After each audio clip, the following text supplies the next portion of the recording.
Hello, everybody, and welcome to a new episode of the Leaders in Supply Chain podcast. My name is Radu Palamario. I'm the Managing Director of Elkut Global. This following episode is actually a recording of a podcast that Knut Alike, partner of McKinsey Supply Chain, and myself had as part of a guest show on the Tom Raftery podcast. Tom asked us a lot of questions regarding the book From Source to Soul, how we came up with the idea, how we executed it, as well as some pretty interesting and funny stories from the publishing journey of the book. So listen, enjoy, and hope you find a lot of relevant things in the episode. Good morning, good afternoon, or good evening, wherever you are in the world. This is the Digital Supply Chain Podcast, the #1 podcast focusing on the digitization of supply chain, and I'm your host, Tom Raftery. Hi everyone, welcome to the Digital Supply Chain Podcast. My name is Tom Raftery, and with me on the show today, I have my two special guests, Knut and Radu. Knut and Radu, would you like to introduce yourselves, with maybe Knut going first in alphabetic order? Sure. Thanks a lot, Tom, for having us.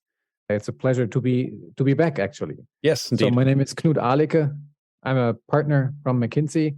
I'm a supply chain professional working in this field since 25 years and always curious to improve the supply chain performance and also to make sure that we bring supply chain to the people, educate, and make people successful. Phenomenal. Radu? It's super to be here. Tom, thanks for the invite. Radu Palamario here, Managing Director of Elkut Global. We say that our mission is to connect and upgrade the supply chain ecosystem. We do that through end-to-end supply chain executive search, through training and education in supply chain. And then we also have a platform called Supplify, which connects companies to tech platforms. Delighted to be with you today. Fantastic. And gents, thanks a million for coming on the podcast. The reason I invited you on the podcast was because I saw you had recently co-authored a book called From Source to Sold, Stories of Leadership in Supply Chain. And Radu, you tell me the book is doing extremely well, almost up to your wildest expectations. So congratulations on that. Well done, folks. But before we get into the kind of meat and potatoes of the book, tell me, first of all, what was the genesis of the book? Where did it come from? Why did you decide to write this book? So maybe let me start. I think it was sometime about a year ago that me and Knut were sharing about, look, how can we get some of these great stories of leaders in supply chain out there? How can we try to inspire, one, more people to join supply chain, two, as well, make sure that people know some of these great examples that are out there, and three, try also to inspire the supply chain professionals to put themselves out there more, influence, storytell, communicate more the good work that they do. So that kind of was the synopsis, really, or the genesis, really, of the book. And then it did happen that both Knut and myself, I like to think we are action-oriented people, and we gelled really well as a cooperation and partnership. So we basically said, hey, yes, let's do it, and let's see what happens. And well, 1 year later, it seems that something pretty cool has happened, at least from the feedback we've gotten in the last 1 month or so since the book was released. Okay. Knut, anything you want to add to that? Yeah. So in my work, I always challenge my clients of, hey, do you really tell the story of supply chain? So many, many years ago, I asked the question, did you put aside a marketing budget, so to say, for your supply chain story? And everyone liked this a lot. But at the end, no one did really kind of follow this advice. I think bits and pieces were done. So this also then helped the conversation with Radu, where we both kind of joked around and said, hey, there's so much great talent. Why don't we see more of them? How to tell the story of supply chain? So then this joking led to the first interview. And then we found ourselves and, hey, now we need to make something real out of it. And then we had this great 26 interviews of our contributors from different industries, different regions, telling their story of how they became successful supply chain professionals going into the board of their companies. And that was very inspiring to listen to their stories. Okay, so fantastic. The book is based on a series of 26 interviews with supply chain leaders. Is that the whole story behind the book? Yeah. Yes, exactly. And it's also very diverse. So we not only have kind of the head of supply chain, we also have like Deepak Garg, for example, who is the founder and the CEO of Rivigo. So we have also these type of people with the supply chain background who started their own company and then did grow their company.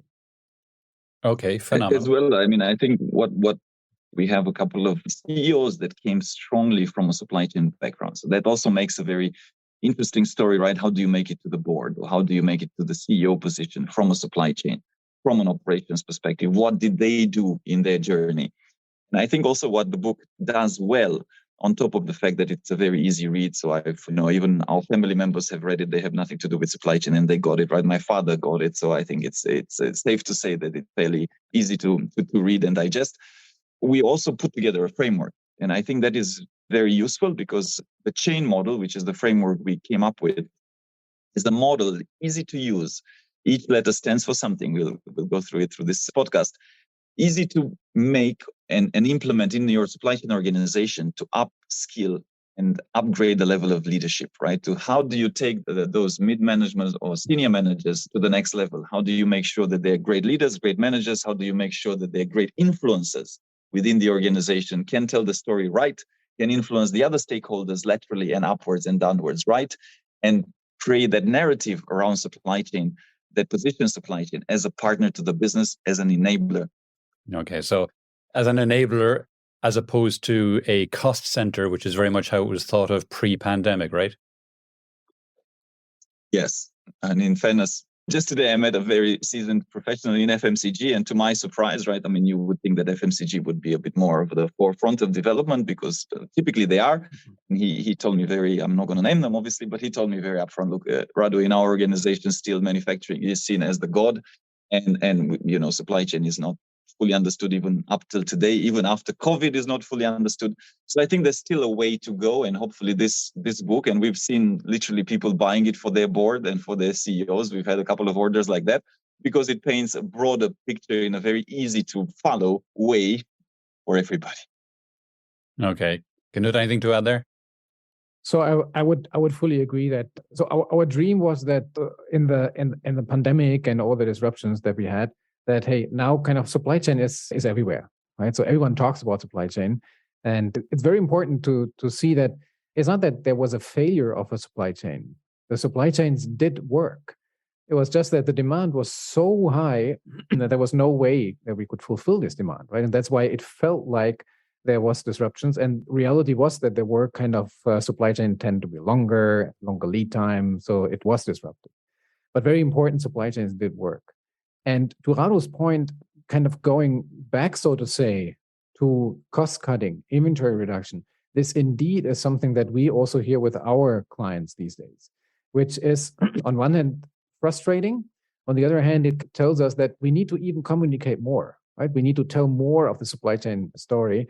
We need to kind of explain more why end-to-end is so important going forward to be resilient, right? To come out of this crisis stronger. Okay. Slightly left field question for a second, but you said you wrote the book in 1 year. That's an amazingly short time to go start to finish and have a book out in the wild, available on Amazon. Can you talk a little bit about how that worked? Supply chain people make things work, right? So that's the the secret. No, so it was meant to be kind of a collection of inspiring interviews and stories of people and their own career, right? So with this, it gave us the opportunity to front load, right, with the interviews.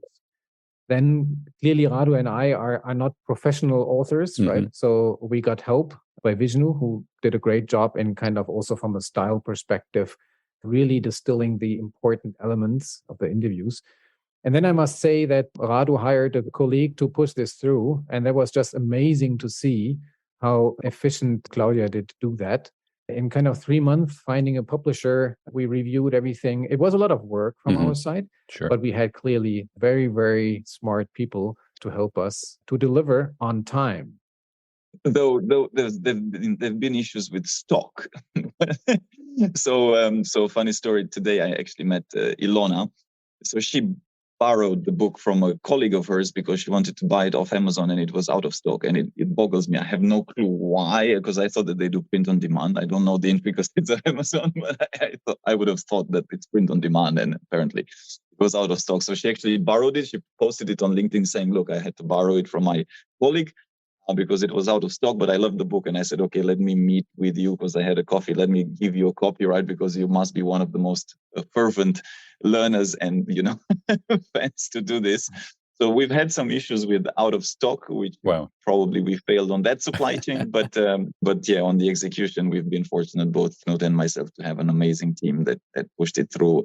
And we're still, in fairness, right, and whoever's listening, we're still working on distributors. It's starting to hit the bookshops worldwide, but we still have a lot of people that haven't yet had it in the bookshop. So we're still working on that. Cool. And coming back to the actual contents of the book. So across the interviews, what kind of themes emerged? What kind of learnings can you say came out of the book? So I'm happy to start, and then Rado jump in. As Rado said, we kind of distilled the chain model, right? But if we just start from what we, after having done this 26 interviews, when we discussed what did we learn, there's a lot of humbleness, right? Where people say, hey, I'm now this person leading the company, leading the supply chain, but they all feel very humble. We're very, very down to earth, very pragmatic. Mm-hmm.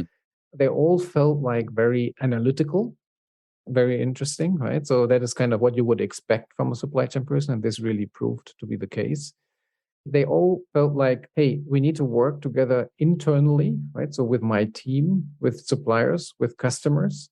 Also here, hey, silos do not work, right? So we need to make sure that we get it done. And what I found also interesting is that it's lifelong learners, right? A lot of them said that, hey, I'm eager to learn. I read, I go to conferences, I talk to people, because there's always something that I can learn to improve, so to say, our performance. So that was very inspiring. And last comment, we also had a couple of women leaders. And what I found interesting is the women leaders always commented on their family, right? Oh, nice. The male did less. It's not that they did not do that, but they did less than the women. I just keep it like this. Interesting. Right? Yeah, and I'll add one layer. Usually the complexity surrounding, I would say all the time, I'm going to dare to generalize, but all the time the complexity surrounding the careers of women has been way more or much more in many ways than the complexity around male careers. So that was but okay, both me and Knut probably don't want to go too hard. Otherwise, we're going to have some male executives chasing us, right? But there's definitely came through. I would want to add something that is fresh in my mind also from the feedback I got from one of the readers of the book this morning. And she said it was empowering for her to read all these stories because she realized that almost none of the speakers the contributors had a formal education in supply chain, which is true. Actually, there is not a lot of formal educations in supply chain out there. True. Fairly new domain.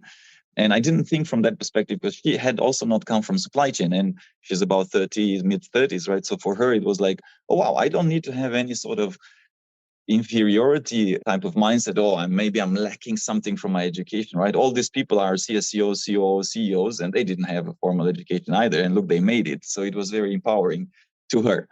Now, to expand a little bit, because I did start, chain model is, I guess, the secret sauce. There's no such secret sauce, right? The principles of what makes a supply chain leader.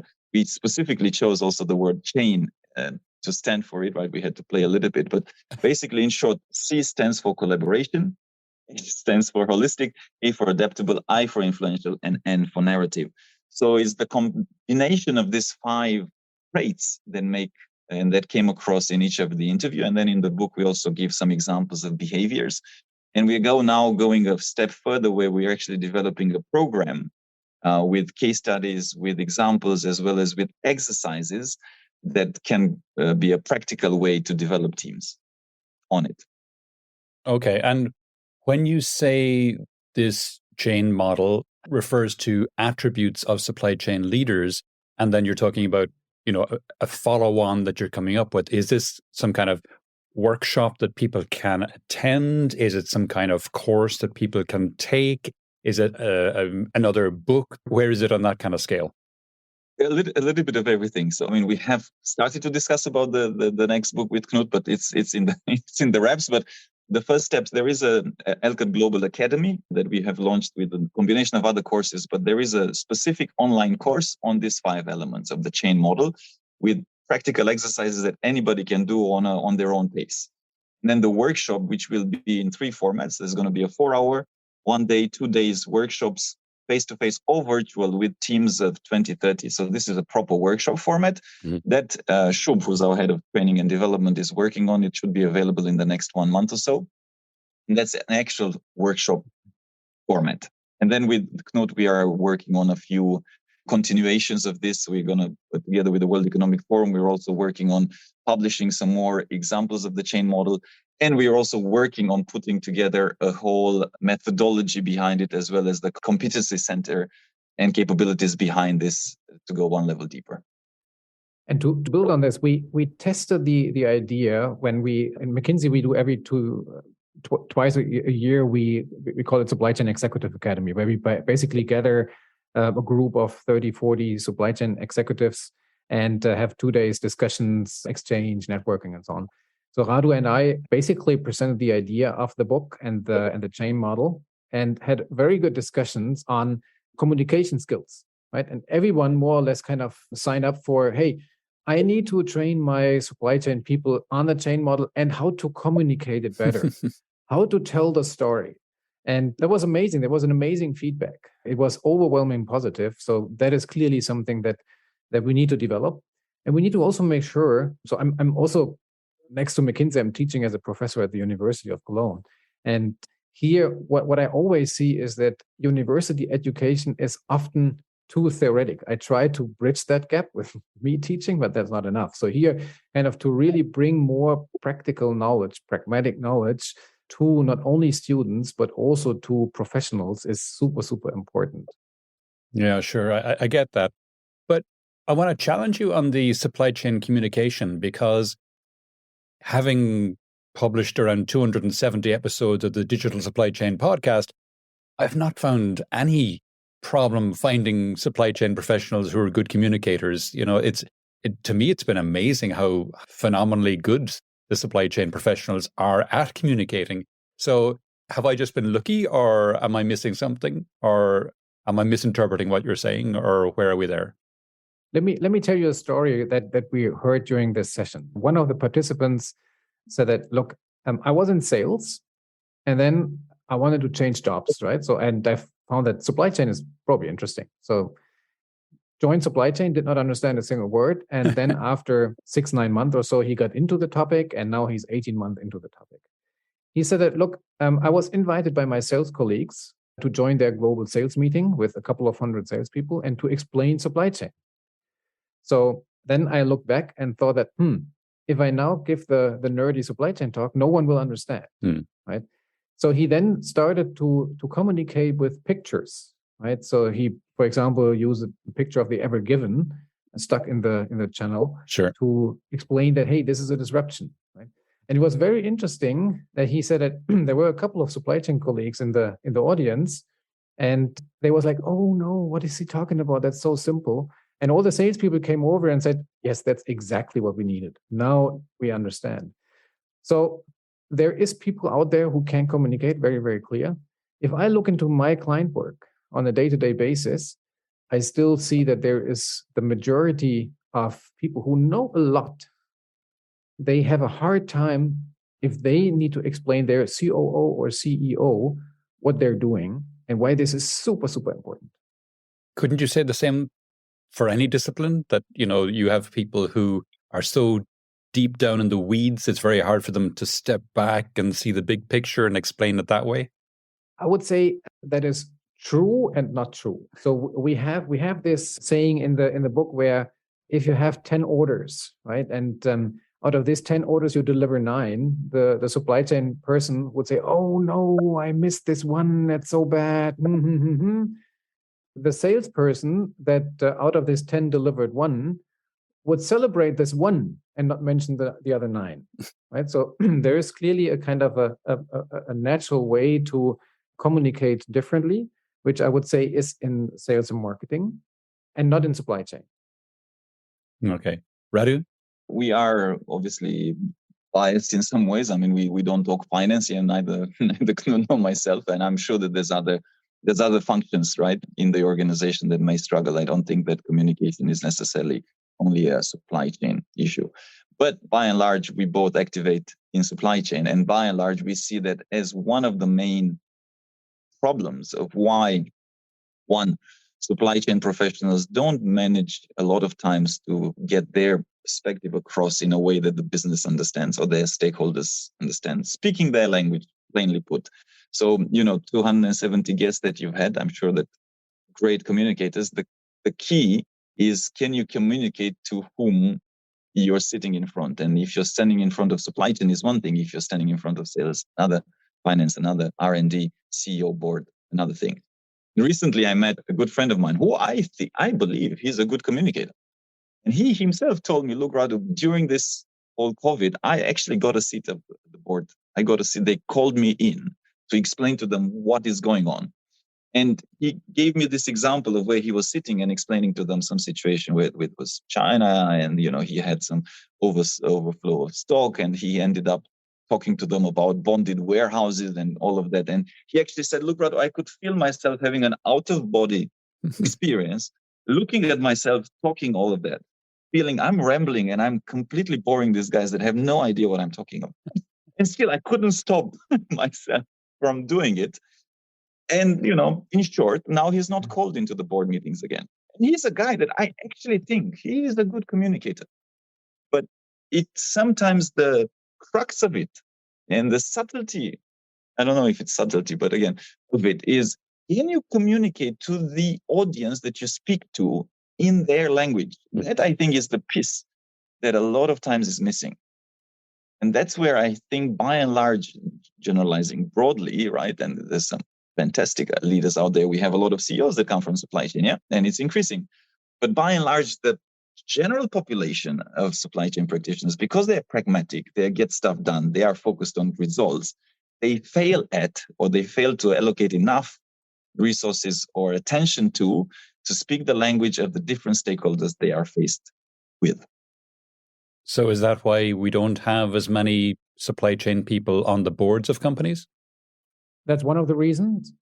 And another reason that I found interesting when I talked to a big company is that they even don't open up, so to say, the channel to the board for supply chain people. Right? So for them, it was like, hey, the future board will be recruited from manufacturing or from R&D, right, in their specific environment. So there was even not an option for supply chain people to get in, right? And with this, you could also see that the supply chain was underdeveloped, right? So it was siloed, it was not end to end, it was not seen as important. So this is clearly also something that needs to change. And here to create this awareness for the board that, hey, here we have a super interesting and important topic.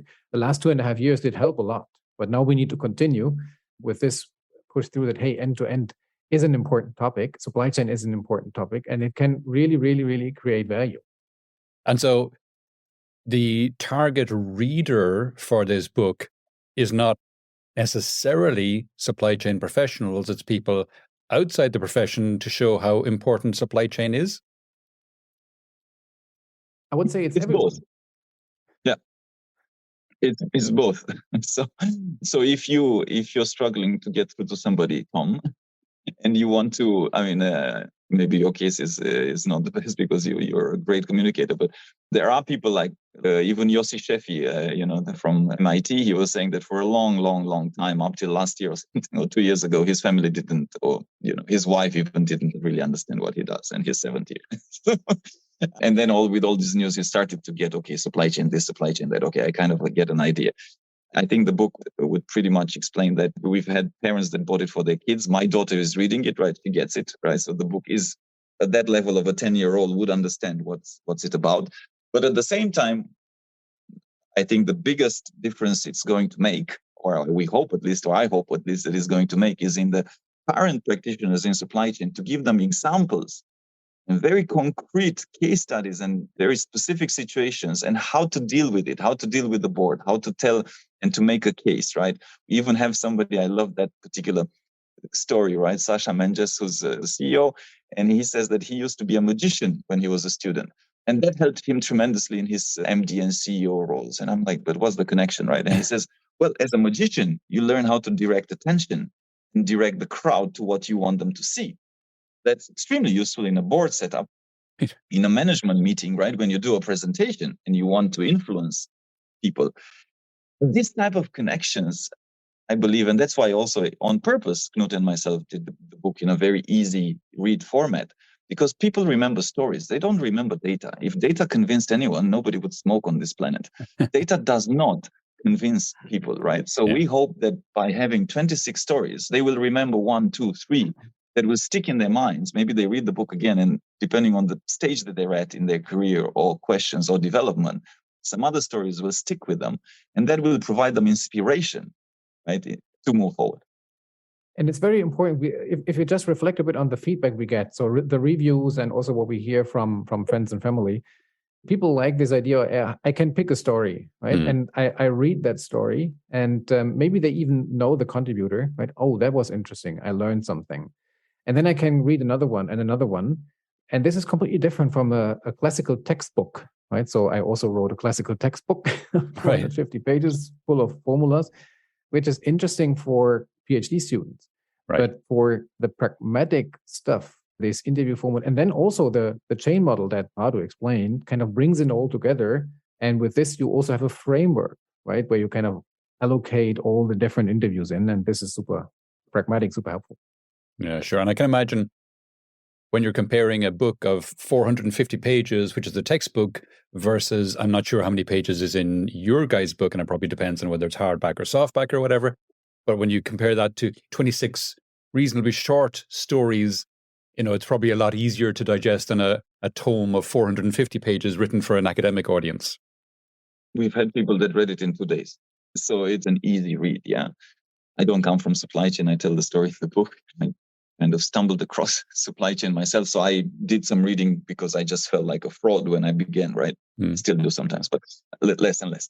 And it was very heavy for me. It was like some of the jargon is like, God. But then I felt very relieved because I read some of the best, in my opinion, at least, Yossi Sheffi. And then I read there's John Gatorna, who wrote a book on dynamic supply chains. And then I realized that, well, supply chains are mostly basic principles. It's about people, it's about some systems, and it's about some common sense. And then, I realized that this is not so complicated if we don't get into the jargon and the buzzwords and the whatnot, right? It's actually a lot of common sense.